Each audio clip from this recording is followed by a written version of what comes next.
Now let's understand ionization of a weak electrolyte, and we will also learn what is the ionization constant or dissociation constant of the electrolyte. Okay, first we will take up a general case. We will say there is a weak electrolyte AB. Okay, so where A is one element and or maybe it can also be a group of elements forming an ion, like in case of CH3COOH. So just I will write it CH3COOH for your understanding. So you can understand A as uh, CH3COO minus, or let's say we start with the positive ion. So let's say it is H3O plus when you are dissolving in water, and B is, this is A, and B is CH3COO minus. So this way you can understand it better. Now, in general, if suppose AB is a weak electrolyte and we are dissolving it in water, we write AB aqueous plus H2O is in liquid form. There is a reversible arrow to indicate dynamic equilibrium because we are considering weak electrolyte. It will dissociate into A ions, and we have, this is H3O plus. It can be 2 plus, 3 plus depending on the element. We know that when sodium converts into sodium ion, it will be only one electron deficient, whereas magnesium is 2 electron deficient, Mg2 plus, and so on. So in general, we can say it is N plus ion. Okay, and similarly, B is also dissociating. When there are N positive, that is N deficient electrons in A, these electrons are going to be, so obviously it will be B N minus. So this is the basic equation. And law of equilibrium we learned in chemical equilibrium chapter. So just the gist of it, I will write it here. As per the law of equilibrium, the dissociation, the equilibrium constant in this case, K, is equal to, always understand the numerator part will be the right side of this equation and the denominator will be the left side of the equation. So what is the right side of the equation? We have A n plus aqueous, and we enclose it in square brackets to understand that it is concentration of this ions. Concentration is expressed in square brackets. And so product of concentration of the product means this product of the concentration of the products, in this case Bn minus aqueous. Okay, this divided by that of the reactants, and in the reactants H2O is a liquid, so we don't talk of concentration of H2O, we only talk of concentration of AB aqueous. So this is the equilibrium constant as per law of equilibrium. Just remember this. And here we call K as ionization constant or dissociation constant of the electrolyte. Okay, ionization constant or dissociation constant of the electrolyte. And this is K, ionization constant, is the characteristic property of the electrolyte. So K has a specific value for AB. It might have a different value for a different weak electrolyte. And this is very important to understand. K depends on temperature. So if temperature is varied, the value of K for a particular electrolyte also will vary. Okay.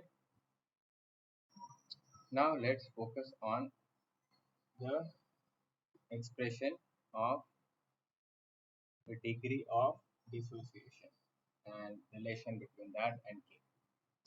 So what we had was AB, the equation AB aqueous plus H2O liquid will give us the dynamic equilibrium between the electrolyte and its ions in solution Bn plus and Bn minus. So I will first explain in a general variable form. Okay. So what is a general variable form? So initial concentration, let's talk about initial concentration. You can talk about that as moles per liter or moles per, this liter can also be understood as decimeter cube. So whatever is there is fine. So let's understand it as moles per liter. Now let us say initially this electrolyte has concentration C just before it is dissociated into ions. We are this dissolving in water and this concentration is C moles per liter of AB. Okay, obviously dissociation has not started, so the values of concentration of the products will be zero initially. Now let us say after attaining equilibrium, so the process starts now. Uh, as soon as it is dissolved in water, it starts uh, disintegrating into ions partially because it's a weak electrolyte.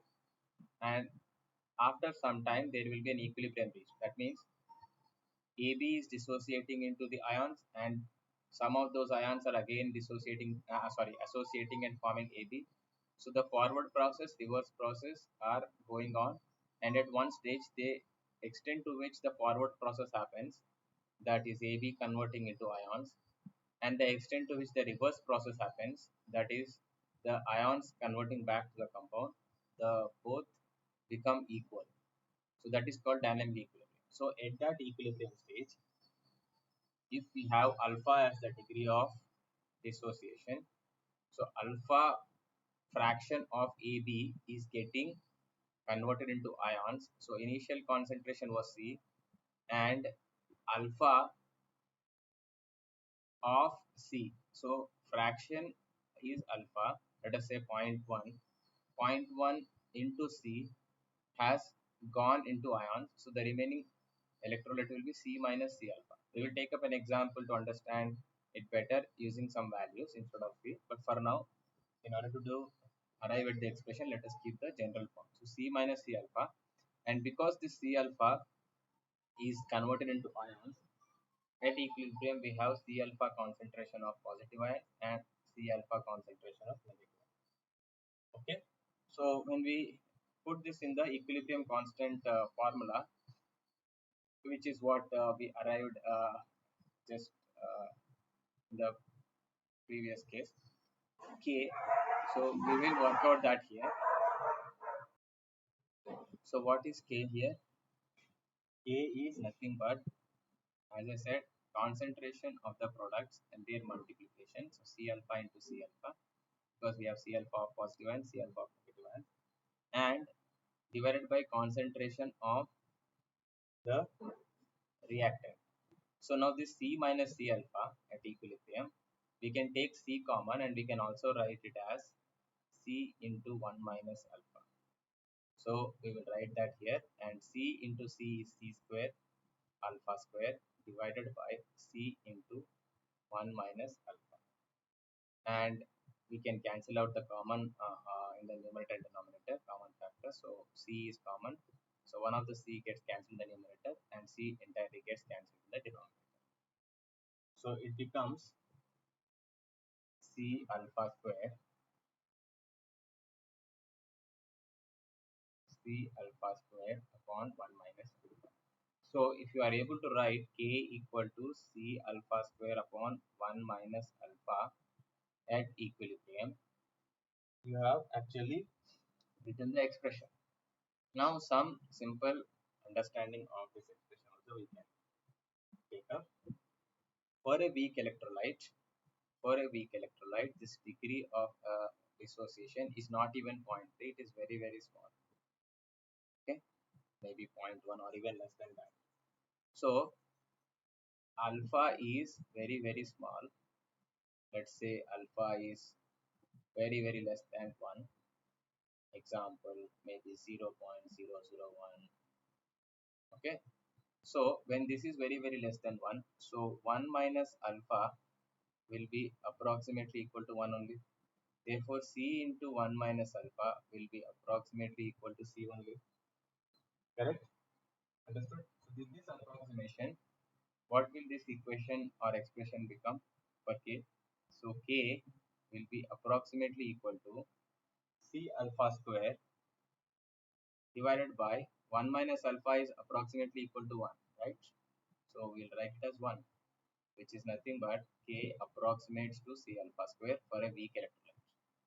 Correct formula is C alpha square upon 1 minus alpha. But because alpha is very, very less than 1, we can approximate it as K equal to C alpha. Now, what is the value of alpha in terms of K if you want to write in approximation form? Alpha square is K by C. So first you do the division and then you take the square root of it. Okay, that is alpha. And this expression for alpha, whatever we have arrived at, is called Ostwald's dilution law. Okay, Ostwald's dilution law. That's it. So if the question comes Ostwald's dilution law, we can write this expression. Now, just for your understanding, I am explaining the concentration with figures. Instead of C, let us say it is 5 moles per liter initial concentration, and at equilibrium alpha, let us say, is 0.01 for our understanding. So what is the concentration left at equilibrium? Concentration of AT left is 5 minus 5 into 0.01. So 5 into 0.01 has converted into 1. And here it is, what is C? C is again concentration was 5 into 0.01, and similarly 5 into 0.0. So whatever has got converted here is getting subtracted in the reactant state. Now what is this? 5 into 0.01 is 0.05, and it will be nothing but 5 minus 0.05, which is nothing but 4.95, which will be left at the reactant. Similarly, this will be 0.05 of the product ions, positive and negative aspect. So when we want to write the formula, K in this case will be C is 5 into 0.05 square divided by 1 minus 0.05. That's it. So we can either leave it here or we can do the simple calculation and arrive the answer. Understood? Alright. So before concluding this concept, let's simply understand as per Ostwald's dilution law, which is alpha is equal to square root of K by C approximation when alpha is very, very less than 1. Okay. So as per this, alpha depends on what? So they will ask the degree of dissociation or degree of ionization. It depends on firstly temperature. Okay, temperature. Why? Because we discussed that K depends on temperature. Short while back we discussed. So since we can write K depends on temperature, and temperature generally is mentioned in Kelvin, so capital T. And the other factor which alpha depends on is concentration of the electrolyte. Okay, concentration of the electrolyte, weak electrolyte, and concentration we denoted by C. So let's say at constant temperature, we will understand that if suppose one of the factors is constant at constant temperature, what will alpha? Alpha is inversely proportional. Now this is a proportional design. I'll write it with a different font so that font color so that we don't confuse it with alpha. So alpha is proportional to inversely proportional to 1 upon square root of the concentration. Why? Because we just now saw alpha equal to under root K by C, and when the temperature is not changing, the K is not changing, so only concentration is changing. So therefore alpha is proportional to under root 1 upon under root of C. Okay, and we can also understand this in a simple way. Alpha increases with, so decrease in concentration is called increase in dilution. So as dilution increases, alpha increases. Same thing, alpha increases with decrease in concentration, alpha increases with decrease in concentration, or alpha increases with increase in dilution. So increase in dilution you write, or you write decrease in concentration, both are same. We are talking the same language. Okay, so we will understand now the general concepts of acids and bases in the next video. Before that, let's solve a simple numerical to understand this better, because that numerical might come in the exam. So I'll give a simple example of a numerical. So the question is, calculate the degree of ionization of ammonium hydroxide NH4OH in 0.001 molar solution at 25 degrees Celsius. The ionization constant of NH4OH is 1.8 into 10 raised to minus 5 moles per decimeter cube at 25 degrees Celsius. Now, 0.001 molar means 0.001 mole per liter. Okay, so just let's write the solution. Given is concentration of NH4OH, which is C, is 0.001 molar. That means moles per liter for our understanding purpose. Now, temperature is mentioned as 25 degrees Celsius, and there is it's mentioned in Celsius, so we'll write it by small t. And there is no mention of increase or decrease in temperature, so temperature is constant. And when temperature is constant, we have alpha is equal to or proportional to 1 upon under root of C for our understanding purpose. So, what is the ionization constant? Ionization constant K is given as 1.8 into 10 raised to minus 5 moles per decimeter cube, or we can also write understand as, instead of decimeter it is moles per liter. So 1 decimeter is equal to 1 liter. Okay, for our understanding purpose, we can even think decimeter as a liter. So it is 1.8 into 10 raised to minus 5 moles per liter. Okay, now as per this above formula, uh, approximate formula, alpha is equal to square root of K by C, correct? So we'll apply that formula and find out the value of alpha. So what is K here? 1.8 into 10 raised to minus 5 upon C is 0.001. Okay, and because it's moles per liter and moles per liter, this can also be understood as moles per liter. So we just need to find that ratio and then take the square root of it. So even if you're not able to work it out because there is some complication, you can leave it like this. Otherwise, just understand what is 0.001. 0.001 is nothing but, in terms of scientific notation, it is 10 raised to 1, 2, 3. So there are 3 digits after the decimal, so 10 raised to minus 3. Okay, and then it is under the square root sign. Okay, very easy. So I just write it 10 raised to minus 5 here. Now that means 10 raised to minus 5 and 10 raised to minus 3. When 10 raised to minus 3 goes in the numerator, it will become 10 raised to plus 3. Basic mathematics. If you are comfortable, you can follow this. Otherwise, you can just write it and leave it here also. Now, 10 raised to 3 and 10 raised to minus 5. So, when the base is same, the exponents get added up. So, 10 raised to minus 5 plus 3 is minus 2. So, 1.8 into 10 raised to minus 2 square. So, leave the answer. By the way, the answer will be 0.134. So, this is a textbook example. So, for understanding purpose, I have included it here. Okay. So, this simple example explains how we can calculate degree of ionization in case we are given the ionization constant value and concentration value. Alternately, if we are given the dissociation degree of ionization value, that is alpha, and concentration, we can also find the ionization constant, right? So we will go to the concept of acids and bases now in the next video.